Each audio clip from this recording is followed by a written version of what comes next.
शनि महाग्रह को शांत करने पाई आमे देवदेव महादेव को सोरिष तेल मध्य अर्पण सोरिष तेल अभिषेक करने सहित परवर्ती समय दुग्ध राशि रे अभिषेक करवा एवं राशि तेलर दीप देवदेव महादेव को जलैवा से भाव में राहु महाग्रह को शांति करने देवदेव महादेव को आम गहम अर्पण करवा शिवं को पूजा करिया कथा कहूचे से को ग्रहर अशुभ प्रभाव थिले शिवं को पूजा द्वारा यह दूर होता है। आमर जो 9टी जाक ग्रह रही 9टी जाक ग्रहर स्वतंत्र पूजा विधि रही आम जदि सूर्य को शांति करने आम देवदेव महादेव को पूजा करवा तेबे महू रे अभिषेक करवा जदि शुभ फल मिल से भाव में चंद्र को जदि शांत करने आम देवदेव महादेव को पूजा करवा तेबे रूपार चांदी अर्पण करने सहित एक वर्णी गाईर क्षीर मिठा क्षीर जदि अर्पण करा जाए राशि मिसेक तेबे चंद्र मध्य शांति होती मंगल को शांति निमित्त दुग्धरे रक्त चंदन मिसेकी मंगल ग्रह अशुभ थिले जदि महादेव को अभिषेक करा जाए तेबे शुभ फल मिल से भाव में बुध जदि जातक चक्र अशुभ अच्छा महादशा अंतर्दशा प्रति अंतर्दशा गोचर फल जदि अशुभ अच्छा भाव फल जदि अशुभ अच्छा तेबे बुधंक निमित्त आमे कौन करिबा ना दुब घास एवं गंगा जल देवदेव महादेव को अर्पण करने सहित त्रिशाखा बेलपत्र मध्य जदि अर्पण करवा तेबे बुध मध्य शांति होती आमे मुग मध्य चाहिए अर्पण करिपरिबा बुधंक पे मंगलंक पे मध्य आमे मसूर डाली मध्य अर्पण करिपरिबा से भली भाव में जदि बृहस्पति बा गुरुंक पाई आमे अर्पण करिबा तेबे हळदीर जल जदि आमे अर्पण करिबा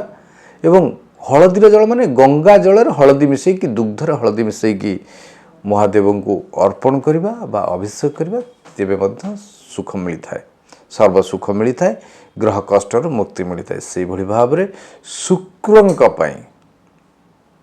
मिश्री दुग्ध राशि द्वारा आमे देवदेव महादेव को जदि जला लागी करिबा दुग्ध लागी करिबा बा अभिषेक कराइबा तेबे मध्य शुक्र महाग्रह अशुभ फल को शुभत्व परिणत करते हैं से भली भाव में शनि महाग्रह को शांत करने पाई आमे देवदेव महादेव को सोरिष तेल मध्य अर्पण सोरिष तेल अभिषेक करने सहित परवर्ती समय दुग्ध राशि रे अभिषेक करवा एवं राशि तेलर दीप देवदेव महादेव को जलैवा से भाव में राहु महाग्रह को शांति करने देवदेव महादेव को आम गहम अर्पण करवा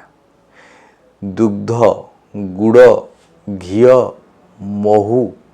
सुगंधित पदार्थ अर्पण कले राहु मध्य शांत होता से भाव में केतु को शांत करने लाल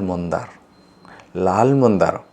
तंभा पात्र रे क्षीर एवं लाल मंदार राशि मिसेकी आमे केतुंक उद्देश्य रे देवदेव महादेव को अर्पण कले महाकालेश्वर को अर्पण कले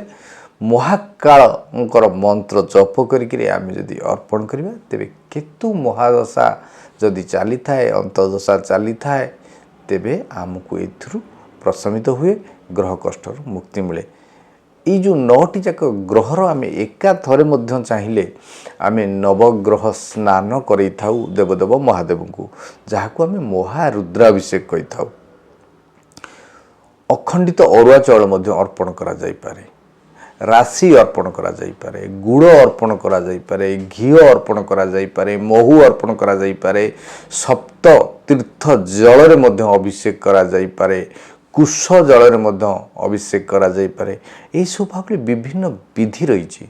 विधि व्यवस्था भितर निष्ठापर भाव में उपयुक्त समय ଆମେ ଯଦି ଏହାକୁ କରିବା ତେବେ ସବୁ ଗ୍ରହ କଷ୍ଟରୁ ଆମକୁ ମୁକ୍ତି ମିଳିବ।